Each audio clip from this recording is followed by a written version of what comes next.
Good morning, guys. Welcome back or to the channel. In today's video, we got some more stuff for the 6.0. So, with that being said, we got this in about 2 weeks ago. I've already unboxed it. So, let's get back. Going back to the future or forward to the past, or however you want to say that, and we'll get everything unpackaged. And in today's video, we're doing the install.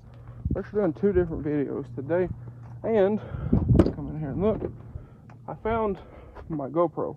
So, with that being said, I'm gonna try a little different style of filming here. But anyway, let's fire this thing up and pull it in the shop. Now, this truck's been sitting about a week too. So there we go. But anyways, let's go back and we'll get everything unboxed and take a look. Alright guys, so I literally just finished doing the door handles on the 6.0, and look here, we got more parts. So I'm not real convinced that these weren't just tossed up here, which is probably not a good thing. But let's get both of these. I'm probably going to use this for both videos, just so you know. But let's get these inside, get them unboxed, and let's see what we got. Alright guys, so I really hope this isn't damaged, because this box looks pretty rough, but I guess there's one way to find out. So let's get this thing opened up here. Probably be better to do this with both hands, but I'm going to go ahead and get this thing opened up here and take a look at what's inside. Alright, so one thing I will say, nice packaging. Again, same thing on the Degas bottle there. But I'm going to get this thing out of here, and we're going to take a look, because I'm pretty excited about all this. Alright guys, so here we have it. Our friends over at AlloyWorks decided to work with us on the 6.0. So we got the radiator, and y'all already seen the Degas bottle. I'm going to dry fit the Degas bottle, and hopefully by the time we can install this radiator, that'll be purple, and we'll go on with it. So, with that being said, we're not going to install this right now. I have some testing that I want to do with the factory stuff, and then we'll do the same, replicate the same tests with the AlloyWorks radiator. So, haven't quite finished doing that yet. So it might be a week or two before we can install this guy. But this thing is massive. I never really comprehended like how big the radiator is on the 6.0. I mean, I know it's big because it's a big truck, but this thing's huge. I will say, well, that's a size 14 boot. Yeah. So anyway, we do have some more little stuff that came with this in this little package here, so we'll take a look at it. But luckily it looks like there's no damage on the radiator. A couple bent fins, but we're not really worried about some bent fins, so we should be good to go. But I'm very impressed. You know, this, I would almost imagine this is probably robot welded because of how nice the welds look on it, but the radiator itself, you can tell was hand welded by somebody, because there's some, you know, some variation in the weld sizes and the pattern and whatnot. But still, look at those welds, beautiful. So I'm actually very surprised at the quality of this. I just hope that the electric fans can keep up. That's my only concern with the truck, is that these fans can keep up. So we'll have to see, but in the meantime, let's get this other package opened up here and see what else we got. Okay, so in the little package, they do give you the wiring. One thing I really wish on the wiring is that it would directly plug into the fans, and it had 2 leads. So I wish that was a thing, but you have the wiring here. You have a 3/8 MPT thermal switch, and then your fuse and your connectors here. So like I said, I do wish that was one thing so far, is that the wiring harness was a little more complete, I guess you could say. But all in all, this does seem to be a very nice radiator and fan setup. They did tell me that it, for some applications, kind of recommended to upgrade the wiring here, and I can see that because it's kind of thin wire. So we probably will go ahead and do that. We'll look at that and see. But anyway, guys, I'm gonna do something with this. This thing's taking up a ton of space here in the floor, and we will get this installed here in a week or so. So I guess I will catch y'all then. All right, so here we have the first piece. The other one, which will be the next video, it's over there somewhere. But what we're going to do is we're going to go ahead and pull these electric fans off. I've talked to a few people about this, and everybody says this doesn't really work that great for towing. So we're going to go ahead and pull it off. Maybe sometime down the road we will throw these back on and do a little more testing. But for the time being, we're just going to install the radiator. So you have 2 bolts up here, look like 8s or 10s. And then same thing as the factory on the bottom, the 2 little tabs that slide in. So we should be able to reuse our factory fan shroud and everything just perfectly fine. So like I said, we're going to go ahead and pull these off, but I'll make another video and we'll kind of talk about that a little bit more. Okay, so now that I got my GoPro, we're going to go ahead and switch over to the GoPro on a head strap, and we're going to try a little bit different style of filming. Well, I've already started, but we're going to switch over to a little bit different style of filming. So y'all let me know down in the comments if y'all like this better, because now that I have the GoPro, we can do more of this. I have a tripod that the GoPro will fit on and all this kind of stuff. So if y'all like this style of video better, get down there in the comments and let me know. Alright, so first things first, we've already, I don't know if y'all can see it or not, but we've already gone ahead and drained all the coolant out, popped the lower radiator hose off. So now up here, we'll go ahead and get our nice powder coated radiator brackets off. Need to clean these up while we're at it, but we're gonna go ahead and get these off, and the rubber pieces, because we are gonna need those for the new radiator. We'll pop these off, and I'll go ahead here in a moment and start these back in the holes, that way they don't get lost. And now what you can do on these to go ahead and get your fan shroud out, you have a bolt here, a bolt here. These are 8mm, and I believe these are also 8s. So I'm going to grab the little stool over here, and I'll go ahead and get those popped off. Okay, so up here, again, you have a bolt here, a bolt over here. These are 8s as well, but you can't get to them with an impact because it hits on the shroud here. So we'll go ahead, get these out. And also another thing that I was going to mention, you're going to have to pull your wiring harness up and out of here.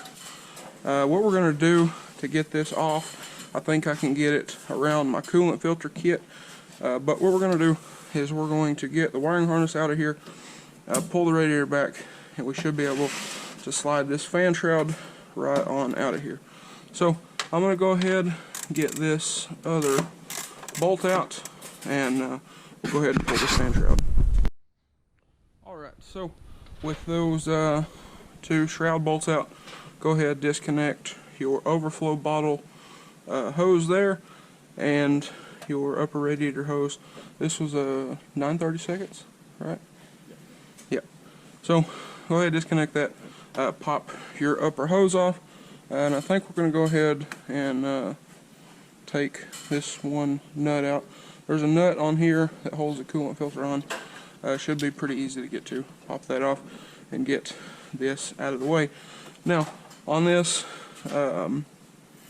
our hose for the coolant filter is connected to the engine side of the shroud, so we shouldn't have to remove that if I remember correctly. So we're going to go ahead, while he's working on that, get our harnesses up and out of here. This is for my headlights, and then the battery cable will also get up and out of here. Go ahead and start making room for the radiator and stuff to come back. So we'll pull this back like so, and we should be able to go ahead and slip our shroud out. Okay, so we got our coolant filter up and out of the way. Now we can pull the radiator back and go ahead and slip our fan shroud out of here. The fan shroud goes into 2 rubber grommets down on the bottom and can be a bit of a pain, but if you get it worked loose, it should come up and out. Be mindful of the nipple for your overflow tank and your radiator hose. And then, like I said, you should be able to slip it right up and out through here. Okay, so one thing I thought was worth mentioning, where your fan shroud's probably going to get caught up, will be right here on the clutch and right here on your wiring. So after that, now we got to get down here, get these transmission lines off. Gently lay that forward. We'll get down here, take these transmission lines off, and we also need the fittings, because over here on our new radiator, I don't think these fittings will work. So I'm pretty sure those are different, but we'll go ahead and probably, instead of disconnecting the transmission lines like normal, what we'll probably do is just go ahead, spin those fittings out, take them out, and swap everything over in the truck. Okay, so we got the transmission lines off down there. We drain those into some little containers, clean containers, so we'll try to reuse that, and we'll try to clean out some of it too. But we're ready to go ahead. I didn't film any of that because it's dark under there, and for some reason our light died. But anyway, now we should be good. Go ahead, pull this guy up out of here, and it's on the same thing as the fan shroud, but it should come right on up out of here.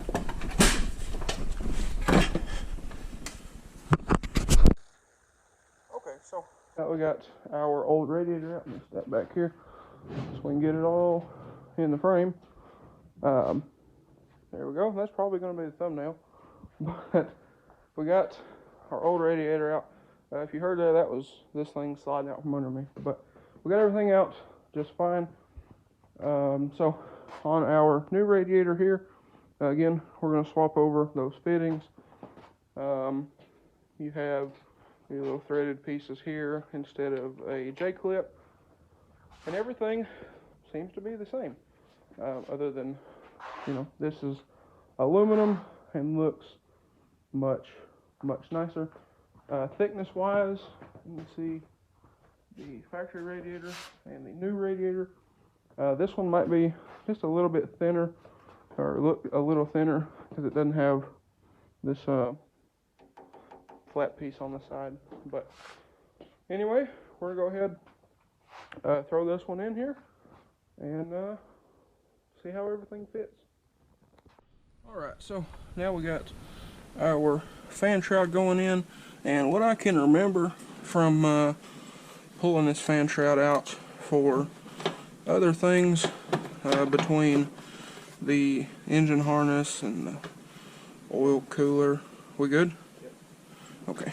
So from what I can remember with this, somebody has to get down under it and kind of guide the two little posts because they will catch on the lip down under. So just kind of guide it, and you're good.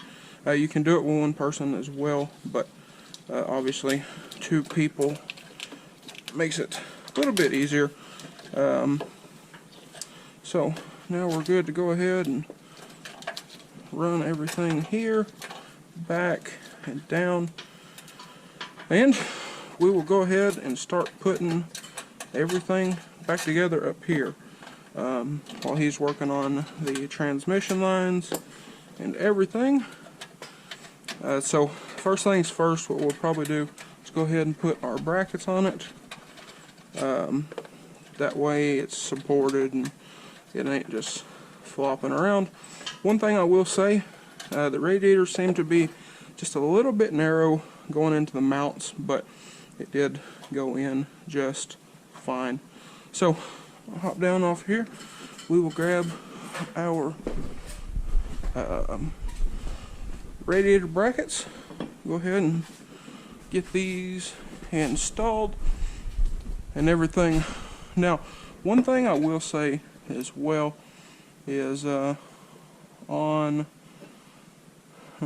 guess that doesn't matter. Anyway, on the radiator itself, it does seem like it sits up a little bit higher, but not a ton. So we should be just fine with all this stuff.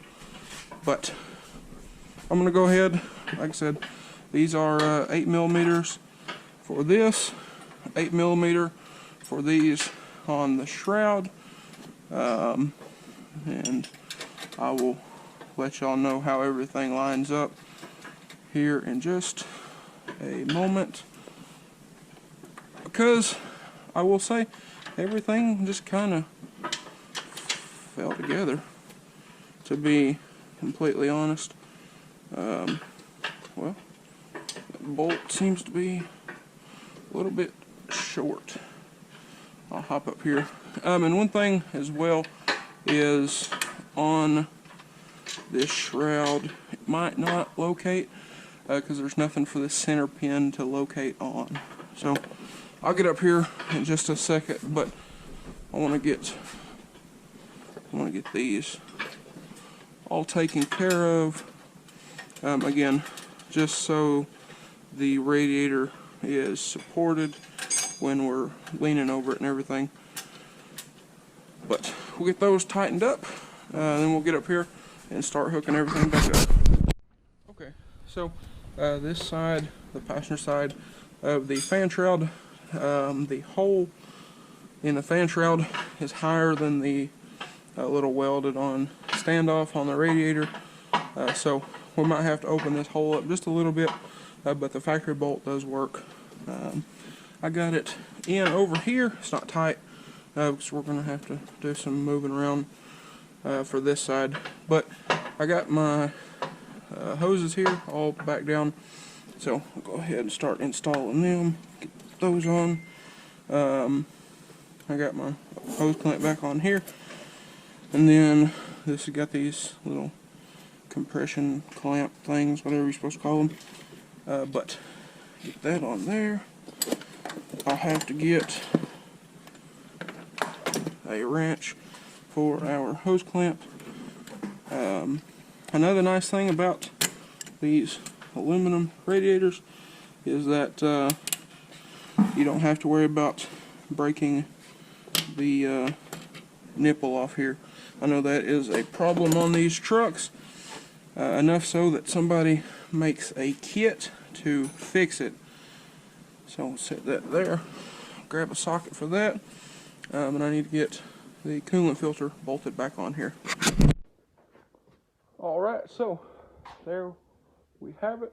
What I ended up doing for the shroud bolt right here is loosen these up, which let the radiator come up a little bit because these push them down into the rubber mounts pretty good. So I loosened these and was able to push the shroud back and down. Got that started in there. Nice. Don't over tighten these because you're just going into aluminum. Use your brain. But got everything back on. Everything's tightened. Coolant filter is back on. And now is where I would tell you to go ahead and refill your truck with coolant. But I have something else here, which will be in the next video. So y'all stay tuned for that. But I'm going to go ahead, get that finished up, and we'll go ahead fill this thing with coolant. We'll start it, let it get an operating temp, cool it down. We'll come check it in the morning. Coolant and the transmission fluid. Always check your transmission fluid with the truck running. So anyway, I'm going to go ahead start that video. And well, again, if y'all liked the GoPro footage, let me know down below, because I like this format a little bit better, but this thing's kind of a pain to deal with. But if y'all like it, hey, we'll continue to do it this way, because again, I like to be able to show stuff better, but filming, I only got one hand, I can't film and work at the same time. So I'm gonna go ahead and do that real quick, and we will finish this video out. Alright guys, so we drained all of our coolant into a clean 5-gallon bucket, and funneled it back into a regular coolant jug, and we're just about full on this thing, or we should be, because that bucket is empty. So we get everything filled up, start the truck, let it run. Like I said, let it run, try to burp the system, and if it needs any more, I can run to AutoZone or whatever and get some more coolant. But anyway, I guess we're good. Look like no leaks down here so far. So we're gonna go ahead and start this thing up and see what it does. Alright guys, so I drove the truck back over here where I've been parking it because tree sap out of that tree. And I'm gonna let it run, sit here and run. Transmission's already up to temp. It just came up to temp a minute ago. But I'm gonna sit in here, watch everything, make sure everything's good and whatnot. And like I said, we're gonna bring it up to temp, and I'll shut it off, and then in the morning we'll come out here and fill it up, because like I said, it is low. And also I'm going to turn the heat on and the fan all the way up. That way it'll run coolant through the heater core and all that stuff, and we should get all of the air out of the system. And like I said, tomorrow we'll come out here in the morning, top it off, and we should be good to go. We'll start the truck up, let the transmission come up to temp, and then we'll check the transmission fluid. And other than that, guys, I think that is about it. So with that being said, if y'all enjoyed today's video or found it helpful, please drop a like and comment down below. Smash that subscribe button. Thanks for watching, guys, and I hope everybody has a great day. Down below in the description, I will leave a link to AlloyWorks' website along with a discount code that they have provided me. So they did sponsor this radiator and the Degas bottle, but there was nothing in the what they wanted out of a video. There was nothing in there talking about, you got to say it's perfect, you got to do this, you got to do that, blah blah blah. And I wouldn't lie to y'all. The thing fit pretty decent, with the exception of the passenger side fan shroud bolt was a little tight to get in. Had to do some pushing around and whatnot on it to get it bolted in. And the radiator did sit just a little bit narrow, but it did go in just fine with a little bit of moving around. So pretty happy. Big thank you to AlloyWorks for the radiator and the Degas bottle. I was talking to them about possibly getting a Degas bottle that is raw aluminum, so we might do that here in the future and go ahead and get it powder coated. But anyway, guys, I got some tests that I'm gonna run with this truck to kind of test out the radiator, see if it helps with cooling capacity or anything like that. So be on the lookout for those videos. But anyway, guys, like I said, I will catch y'all in the next one. Thank y'all for watching, and I will see y'all later.